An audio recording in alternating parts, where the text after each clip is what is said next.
Assalamualaikum warahmatullahi wabarakatuh. Yang terhormat Bapak Darsin Eskom MTI selaku dosen pembimbing mata kuliah Design Thinking. Saya Kunardian Saputra dari Prodi Bisnis Digital kelas 24 D31. Di sini saya akan menyampaikan presentasi tentang tema berjudul Design Prototype. Baik, kita mulai saja. Yang pertama dengan pengertian Design Prototype. Prototype merupakan bentuk awal dari suatu produk yang dibuat sebelum produk tersebut dikembangkan secara penuh. Tujuan utama dari prototipe adalah menunjukkan dan menguji bagaimana produk akan bekerja, bagaimana tampilannya, serta bagaimana penggunaan interaksi dengannya. Biasanya prototipe bersifat interaktif sehingga dapat memberikan gambaran nyata mengenai fungsional dan pengalaman pengguna atau user interface yang diharapkan dari produk akhir. Dengan adanya prototipe, tim pengembang dapat mengidentifikasi kekurangan atau potensi perbaikan sebelum proses pengembangan lanjut dilakukan, sehingga dapat menghemat waktu, biaya, dan meminimalisir resiko kegagalan produk. Tujuan desain prototipe. Yang pertama, menguji alur interaksi. Prototipe memungkinkan pengembang dan pemangku kepentingan melihat dan mencoba bagaimana pengguna akan berinteraksi dengan sistem. Ini membantu memastikan alur pengguna sudah logis, efisien, dan mudah dipahami sebelum sistem dibangun sepenuhnya. Yang kedua, mendapatkan umpan balik awal. Dengan menyajikan prototipe kepada pengguna atau klien sejak awal, tim bisa mengumpulkan, memasukkan, dan yang berguna terkait kebutuhan, referensi, atau kekurangan desain. Ini mencegah kesalahan atau miskomunikasi yang mahal jika terjadi di tahap akhir perkembangan. Yang ketiga, mengurangi kesalahan saat perkembangan. Prototipe mampu mengidentifikasi potensi masalah teknis, logika aplikasi, atau aspek UI atau UX lebih awal. Dengan begitu, perbaikan bisa dilakukan sebelum proses coding terlalu jauh, menghemat waktu dan biaya juga tentunya. Yang keempat, menyesuaikan ide secara visual dan konkret. Kadang ide sulit dipahami hanya melalui kata-kata atau dokumen. Dengan prototipe, konsep bisa divisualisasikan secara nyata, membuatnya lebih mudah dipahami oleh tim pengembang, klien, atau calon pengguna. Jenis-jenis prototipe. Yang pertama, ada paper prototype atau prototipe kertas. Merupakan sketsa tangan dari tampilan atau fitur aplikasi. Biasanya digambar di atas kertas untuk memvisualisasikan ide awal. Karakteristiknya biasanya sederhana, mudah, dan cepat dibuat. Mudah direvisi saat browsing, tidak interaktif, hanya untuk visualisasi visual saja. Kegunaannya memunculkan dan mengevaluasi ide awal, diskusi tim desain secara cepat, menguji logika alur atau navigasi dasar sebelum masuk ke tahap digital. Yang kedua ada low fidelity prototype. Prototipe digital atau fisik yang masih sangat kasar, sering berupa wireframe. Karakteristiknya menampilkan layout dasar tanpa warna ikon detail atau animasi.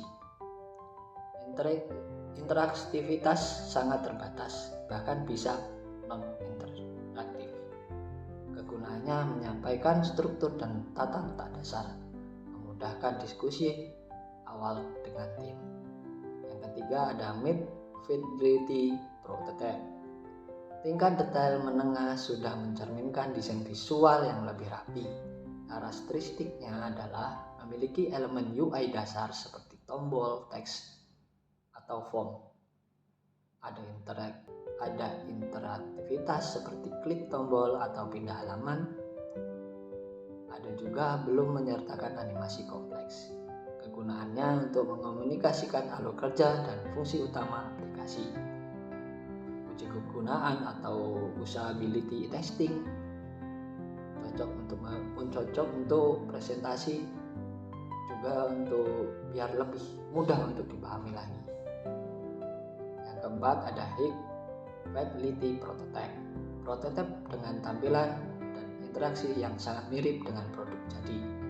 Karakteristiknya adalah menggunakan warna, tipografi final sudah, icon dan gambarnya sudah nyata. Interaktif sepenuhnya mendekati pengalaman nyata bagi pengguna. Bisa menyetarkan transisi atau animasi biasanya. Kegunaannya, uji coba pengguna atau sudah dapat diuji coba oleh pengguna secara langsung. Presentasi kepada klien atau investor bisa sudah sangat-sangat jelas. Yang kelima ada fungsional prototype atau interaktif prototype, merupakan versi prototype yang sudah dibangun dengan kode nyata, sudah benar-benar real, ada barang dari atau produk itu sendiri. Karakteristiknya biasanya dapat menunjukkan logika atau perangkat atau fungsi sistem, sering dibuat oleh developer untuk pengujian teknis. Bisa digunakan untuk pengujian performa dan sistem integrasi. Kegunaannya untuk validasi performa sistem, uji integrasi fitur, persiapan untuk implementasi penuh. Ini cocok untuk tahap akhir pengembangan produk. Yang kelima, tahap pengembangan desain menjadi prototipe. 1. Persiapkan wireframe. Tahapan awal ini fokus pada pembuatan kerangka dasar tampilan layout dari aplikasi atau web. Tujuan utamanya adalah menentukan posisi atau elemen-elemen seperti tombol, menu, gambar, atau teks, menyusun struktur navigasi antar halaman.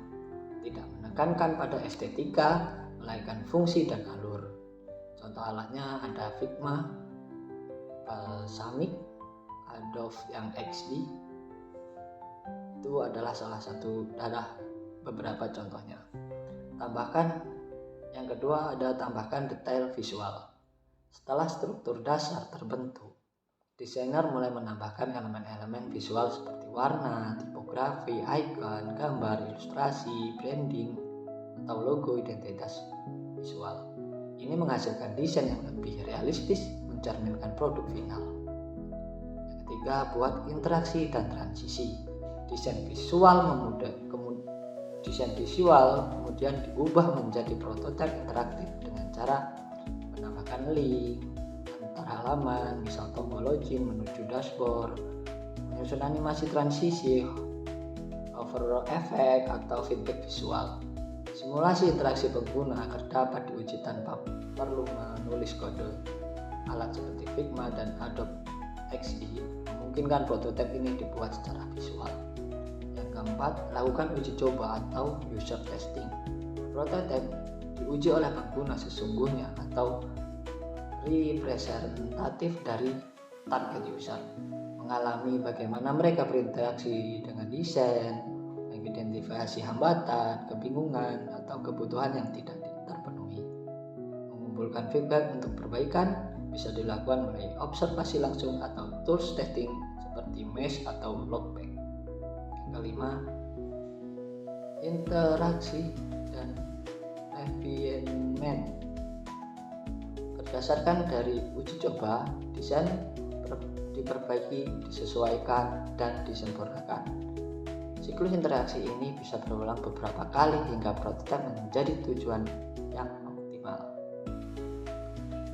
Fokus pada peningkatan usability, efisiensi, dan pengalaman pengguna. Tahapan ini membantu memastikan bahwa prototipe yang dibuat tidak hanya menarik secara visual, tapi juga efektif dan mudah digunakan oleh pengguna.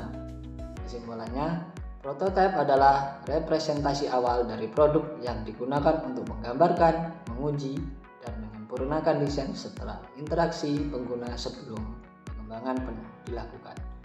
Dengan penggunaan prototipe, tim dapat mengevaluasi alur kerja, mengidentifikasi kekurangan, dan mengumpulkan umpan balik sejak dini. Untuk mengurangi risiko kesalahan, waktu, dan biaya, juga memberikan pengalaman pengguna yang baik dan efisien sebelum produk diluncurkan ke publik. Sekian dari saya, Iko Nardian Saputra. Semoga yang sudah saya sampaikan dapat menambah wawasan kepada kita semua.